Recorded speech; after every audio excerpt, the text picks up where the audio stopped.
Camera on, কিন্তু হাতে নেই চিত্রনাট্য। এভাবে শুরু মেহজাবিন চৌধুরীর অভিনয় যাত্রা।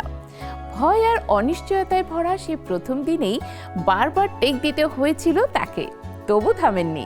ধীরে ধীরে জয় করেছেন আত্মবিশ্বাস। সেই অজানা শুরুর গল্পই আজকের এই শক্ত অবস্থানের ভিত্তি, যা এখনো অনেককে অবাক করে।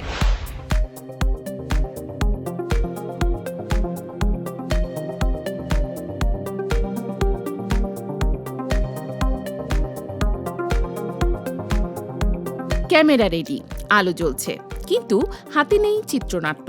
ঠিক এমন এক অদ্ভুত অনিশ্চয়তার মধ্যেই শুরু হয়েছিল মেহজাবিন চৌধুরীর অভিনয় জীবন। ভয়, দ্বিধা আর না পারার শঙ্কা নিয়েই প্রথমবার ক্যামেরার সামনে দাঁড়িয়েছিলেন তিনি। আজ তারকা খ্যাতির আলোয় উজ্জ্বল হলেও শুরুর গল্পটা ছিল একেবারেই ভিন্ন।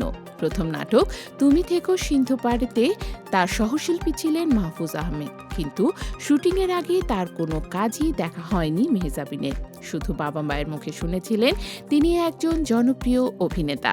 তাই স্বাভাবিকভাবেই ভয় আর নার্ভাসনেস ছিল তুঙ্গে। শুটিংয়ের দিন তিনি একা যাননি, পাশে ছিলেন তার মা, যা তাকে কিছুটা সাহস জুগিয়েছিল।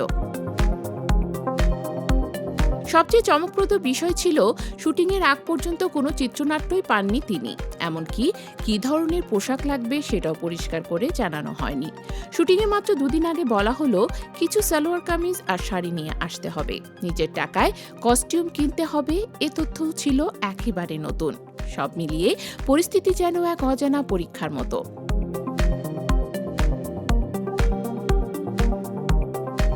ঢাকার ধানমন্ডি টিএসসি আর চারুকলার লোকেশনে শুরু হয় তার প্রথম শুটিং। প্রথম দিকে এক একটি দৃশ্যের জন্য বারবার টেক দিতে হয়েছে, কিন্তু আশ্চর্যের বিষয় পরিচালক একটুও বিরক্ত হননি, বরং ধৈর্য ধরে প্রতিটি দৃশ্য বুঝিয়ে দিয়েছিলেন। সেই সময় মেহজাবিনও বুঝতে পারেন অভিজ্ঞতা না থাকলেও সঠিক গাইডেন্স থাকলে পথ খুঁজে নেওয়া সম্ভব।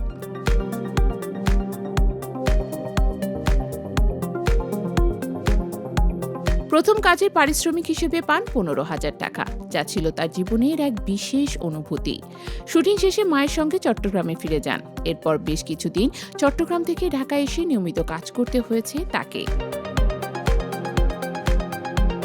সময়ের সঙ্গে সঙ্গে সেই অনিশ্চয়তা পেরিয়ে আজ তিনি নিজেকে প্রতিষ্ঠিত করেছেন ছোট পর্দা থেকে বড় পর্দা সবখানেই। সাবা ও প্রিয় মালতীর মতো সিনেমায় কাজ করে নতুন এক অধ্যায় শুরু করেছেন তিনি। এখন তিনি আরও বেছে বেছে কাজ করছেন, বিশেষ করে সিনেমা ও ওটিটিতে। ভয় থেকে আত্মবিশ্বাস, অজানা থেকে সাফল্য, মেহজাবিনের যাত্রা যেন এক অনুপ্রেরণার গল্প। আর তাই প্রশ্নটা থেকেই যায়, যে মেয়ে প্রথম দিনে চিত্রনাট্য ছাড়াই ক্যামেরার সামনে দাঁড়িয়েছিল, সেই কি আজকের এই আত্মবিশ্বাসী তারকা? হয়তো উত্তরটা লুকিয়ে আছে তার সাহস আর লেগে থাকার গল্পেই।